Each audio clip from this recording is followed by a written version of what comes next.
Ya he vuelto y hoy vengo a hablaros de epidemias. Antes de empezar, quiero mencionar que la idea de este vídeo se me ocurrió gracias a un vídeo muy parecido que hizo Peter, del cubil de Peter, en su canal. Dentro de la psicosis colectiva que lleva viendo desde los últimos días a causa del coronavirus, Peter lo que hizo fue hacer un vídeo recapitulando un poquito pues las epidemias más grandes durante la historia de la humanidad. Y mientras yo lo estaba viendo, que es un vídeo increíble y que te recomiendo muchísimo que vayas a ver, te lo dejaré por aquí abajo en la descripción, pues yo me puse a pensar, oye, pues realmente sería súper interesante hacer como una especie de continuación de ese vídeo y hablar de la representación en el arte de las epidemias que ha habido durante la historia. Uy, cuidado ahí, cuidado. Pero bueno, las enfermedades que han sido más importantes durante la historia de la humanidad no son necesariamente las que han cambiado la forma de hacer el arte y la forma de representar la muerte y las enfermedades. Por lo tanto, no voy a hablar exactamente de todas las enfermedades de las que habló Peter y voy a elegir 4 que yo creo que son las más representativas dentro de la historia del arte. Eso sí, ya advierto, me voy a centrar sobre todo en Europa porque es lo que más domino, es lo que más se me ha enseñado en la carrera y creo que voy a poder aportar mucha más información al respecto de Europa. Si conoces más epidemias que han sido plasmadas en el arte y que han cambiado el arte en otros lugares del planeta, por favor te lo pido, dilo aquí abajo en los comentarios porque me interesa la historia del arte de todo el mundo entero. Vamos a ello. Llegado a este punto, quiero que tengas en cuenta la importancia que tiene el arte como documento histórico. Ya os conté en el vídeo en el que hablé de la antigua Grecia, que lo puedes ver, te lo dejo aquí enlazado aquí arriba, que el arte no siempre es algo bonito, algo estético, algo que tú te puedas colgar en el salón de tu casa o en un museo y que simplemente esté dedicado a la contemplación y a la observación y al disfrute de los sentidos. No siempre es así, y es que el arte sirve como fuente de información para poder ver cómo se hacían las cosas en cierta época y para poder servir como documento histórico y de este modo escribir cómo fueron las cosas en tiempos pasados. También el arte puede haber servido sobre todo en épocas de grandes miedos y de grandes frustraciones como canalización de todas estas emociones tan profundas en el ser humano. En épocas de alerta social como es el caso de las epidemias de las que voy a hablar en este vídeo, el arte sirve para mostrar los miedos que la gente, la humanidad tenía en aquel momento de la historia. Y es justamente por este motivo, por el propio miedo, que muchas veces lo que se hace no es documentar la muerte en sí, la persona muriéndose en la cama de un hospital, sino que muchísimas veces lo que se hace es representar a la muerte y a la enfermedad como una alegoría, de manera que se poetiza un poquito este sufrimiento humano y se puede ver desde otra perspectiva menos realista. Aunque claro, obviamente, pues si hablamos de documentos históricos es absolutamente normal que muchísimas obras de arte sí que representen la realidad. Y es que el arte tanto puede representar la realidad como puede representar también el sentimiento general de una época. Los miedos, las inquietudes, los deseos que las personas que vivían en ese momento histórico sentían. Y todo esto, que no son datos concretos y específicos sobre cómo sucedieron las cosas, también es historia. Ahora sí, vamos a por las epidemias. Y justamente al revés de lo que hizo Peter, yo voy a organizar las epidemias de la más antigua a la más moderna. Y ya advierto por aquí que este orden cronológico no es de las enfermedades en sí, sino de la representación de estas enfermedades en el arte. Y vamos a empezar con la lepra de los siglos XIII al XV. Y es que sí, la lepra ha existido durante muchísimos siglos, pero tuvo muchísima importancia artística la representación de esta enfermedad durante la Edad Media. Y la utilización de esta temática, de esta enfermedad en tantas disciplinas artísticas, viene por la relación que tenía la lepra con el pecado y por lo tanto con la religión. Vamos a ver, tenemos que entender ver que la sociedad de la Edad Media en Europa tenía una mentalidad, para decirlo de algún modo, como muy mágica. Y este misticismo era inseparable de la religión cristiana. Esto se traduce en que si alguien era físicamente desagradable o tenía una enfermedad en la piel que pudiera crear muchísimo rechazo en los demás, directamente y sin haber juzgado a esta persona y sin haber hablado con ella, ya se decía que esta persona había cometido un pecado horrible. Y esto justamente es lo que le ocurrió a todas las personas que tenían lepra en la Edad Media. Como la lepra era algo tan horrible, tan feo, ya se intuía directamente que la persona que tenía lepra lo tenía por un castigo divino y que lo que había hecho era un pecado horrible, inconfesable, y no hacía falta ni hablar con él. Todo el mundo sabía que la persona leprosa era pecadora. Y normalmente los pecados que se decía que habían cometido las personas leprosas eran o de lujuria o de robos. Por lo que sea, porque realmente se lo estaban inventando, pero bueno. Y fue a causa de esta mentalidad que los leprosos fueron repudiados completamente de la sociedad, de manera que se les echaba de las ciudades y se les obligaba a vivir fuera de los muros que protegían la ciudad, y esto se llamaba extramuros. Y claro, con este repudio social me imagino que ya estarás adelantando que eran personas que terminaban viviendo en una gran pobreza, porque claro, si no podían relacionarse con la sociedad, pues no podían tener ningún tipo de dinero, de riqueza, y terminaban siendo personas muy pobres. Y esto no se veía mal, porque al final se intuía, como digo, como un castigo divino. Básicamente toda su actividad profesional era pedir limosna, porque no se les permitía hacer absolutamente nada más. Pero hay una segunda cara de la moneda, y es que en aquel mismo momento, como la religión cristiana estaba tan presente en la sociedad, se buscaba la redención de los pecados y la redención de las personas. Eso quiere decir que era muy habitual en las instituciones eclesiásticas ir a curar a los leprosos, ir a ayudarles para redimir sus propios pecados. Como os estoy diciendo, tener lepra significaba ser pecador. Entonces, si tú eras una persona religiosa y querías apiadarte de la humanidad, a quien ibas a salvar eran a aquellos pobres leprosos que eran unos pobres pecadores. Si conseguías curar su enfermedad, conseguías curar su pecado. Y es por ese motivo que en arte se representa tantísimo la curación de los leprosos. En realidad, esta curación de los leprosos no es literal, o sea, no se está representando que un tío vaya y cure a un leproso así de fácilmente. No, no es exactamente esto. Es decir, que cuando en arte tenemos a una persona leprosa sanada, no es una persona leprosa sanada, sino que es una persona pecadora perdonada por Dios. Y de hecho, los leprosos tienen hasta sus propios símbolos iconográficos en el arte. Un símbolo iconográfico es aquel elemento que te permite identificar de qué personaje se está tratando, o también qué tipo de dolencia padece este personaje, en este caso, ¿no? Pues los leprosos son identificados por las manchas que tienen en la piel, que es, bueno, lo más visible de los leprosos, y también se les representa con la vestimenta que llevaban los pobres porque no tenían dinero para otras cosas. Y es que también a nivel judicial se les llegó hasta a obligar a los leprosos que llevaran ciertas prendas, y son estas mismas prendas las que se están representando en el arte. Si es que en realidad la iconografía tiene muchísima lógica. Pasamos a la peste negra del siglo XIV.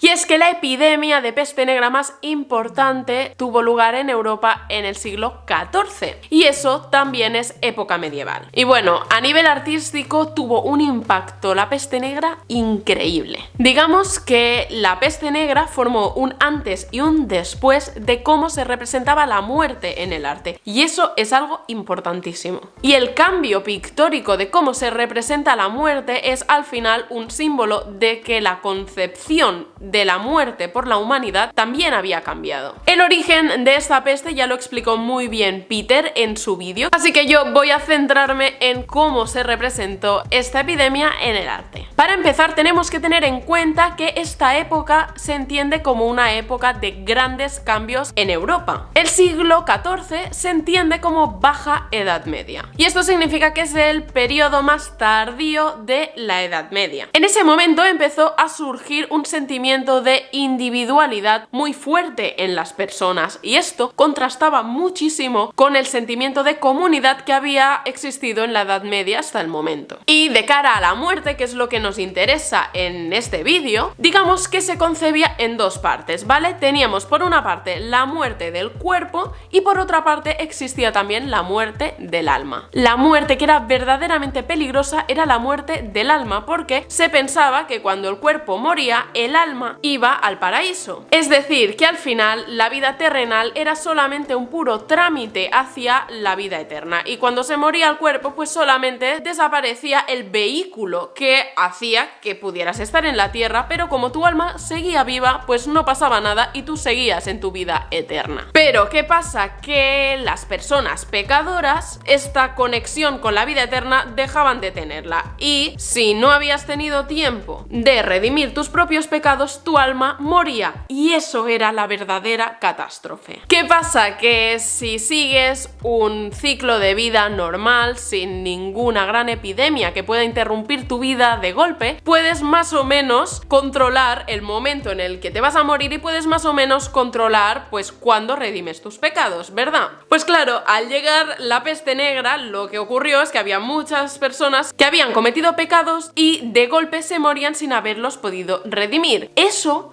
causó un miedo increíble en la población, porque claro, imagínate, ¿no? Tú has cometido pecados, no los has redimido y de golpe te mueres por la peste, tu cuerpo se muere por la peste y tu alma también se muere y no puedes disfrutar de la vida eterna. Es que es una gran catástrofe para las personas que tenían esta mentalidad en el siglo XIV. De este modo, se inició una especie de psicosis colectiva en la que todo el mundo necesitaba redimir sus pecados, y las personas que formaban parte de los altos estratos sociales empezaron a invertir muchísimo dinero en arte sacro, en arte que iba destinado a las iglesias, y de este modo es como que ya pues Dios les perdonaba porque habían hecho un cuadro de la representación de los leprosos, por ejemplo. Y aparte de la gran representación de escenas religiosas, también se empezó a representar a la muerte como un esqueleto. Hoy en día estamos súper acostumbrados a ver la muerte como un esqueleto, pero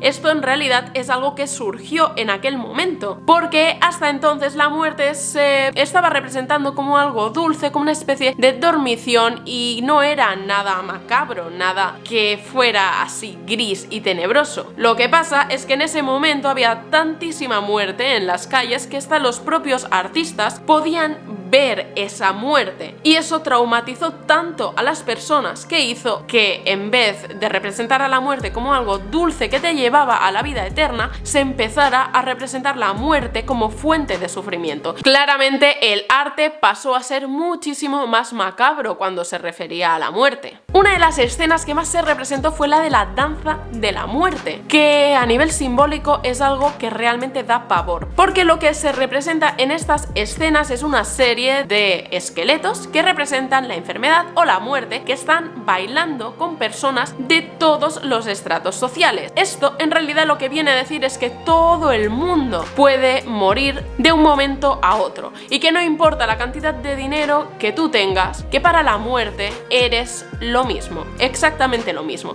y que al final quien tiene más poder es la muerte, porque puede terminar con la vida de las personas. Es que es tan creepy todo esto.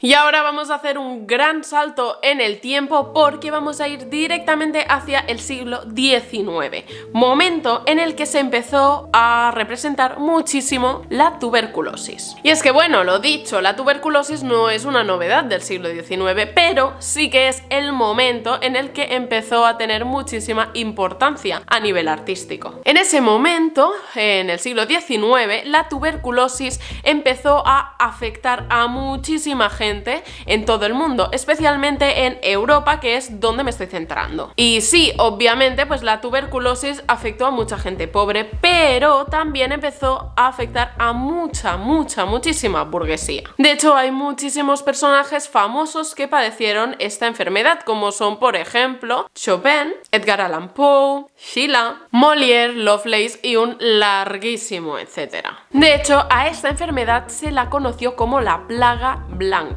Es decir, que la tuberculosis en ese momento estaba muy enraizada en la sociedad europea y es por ese motivo que se representó tantísimo en el arte. Y es por eso también que tenemos algunos ejemplos como el famoso cuadro de Munch, La niña enferma, donde representa a su propia hermana en su lecho de muerte cuando padecía de tuberculosis. Y también es destacable que la propia madre de Munch también murió de tuberculosis, con lo que realmente era algo que afectaba no solamente a personajes famosos, sino que también a sus propios familiares. Pero la tuberculosis tuvo un gran problema en cuanto a cómo se representó, y es que desgraciadamente, yo creo que esto fue un error enorme, se llegó a idealizar el aspecto que otorgaba la tuberculosis a las personas. Es que desde la perspectiva del siglo XXI, a mí es que me parece una locura que llegara a idealizarse la estética que te da una enfermedad. Es que me parece una locura, pero tienes que pensar que en aquel momento no era tan locura. Y lo que hacía la tuberculosis era dejarte muy pálida, era adelgazar mucho a las personas porque obviamente estaban enfermas, y también pues la mirada que tenían las personas que padecían esta enfermedad estaba siempre como perdida, tenían esa expresión lánguida, febril y débil que se empezó a admirar sobre todo en mujeres. Como no podía ser de otro modo, siempre las mujeres terminamos siendo las víctimas de todas las modas absurdas. Pues bueno, muchos artistas del siglo XIX, sobre todo los románticos y los simbolistas, empezaron a representar no solamente la enfermedad en sí, como sí que lo hizo Munch, que era expresionista, sino que estos otros artistas lo que hicieron fue idealizar el aspecto que te daba la enfermedad y representar a mujeres lánguidas con la mirada perdida como las personas más bonitas del planeta. Esta obsesión de las mujeres por parecer que padecían tuberculosis terminó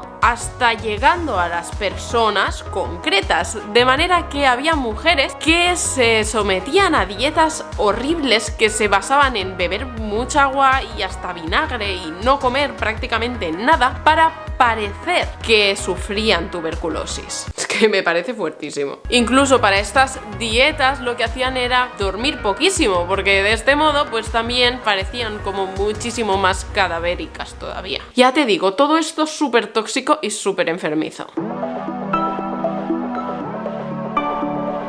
Y ahora ya vamos a por la última enfermedad de la que voy a hablar en este vídeo, que es la sífilis, y que tuvo especial relevancia durante el siglo XIX y a principios del siglo XX. Especialmente la sífilis afectó a España, Francia e Italia. Y al igual que sucedió con la tuberculosis, fueron muchísimos los personajes históricos que padecieron sífilis. Algunos de ellos son Nietzsche, Baudelaire, Schubert, Gauguin y Toulouse-Lautrec. Yo digo Toulouse-Lautrec, presupongo que se pronuncia así, pero ya estamos con la misma de siempre, que yo no sé francés. Esta enfermedad de transmisión sexual era muy infecciosa. Y claro, como es una enfermedad de transmisión sexual, sin las precauciones necesarias, pues se puede terminar convirtiendo en epidémica. Y es un poco lo que sucedió en aquel momento. Esta enfermedad en el siglo XIX se empezó a identificar en los burdeles. De hecho, lo que empezó a ocurrir es que cuando a una trabajadora de un burdel se le detectaba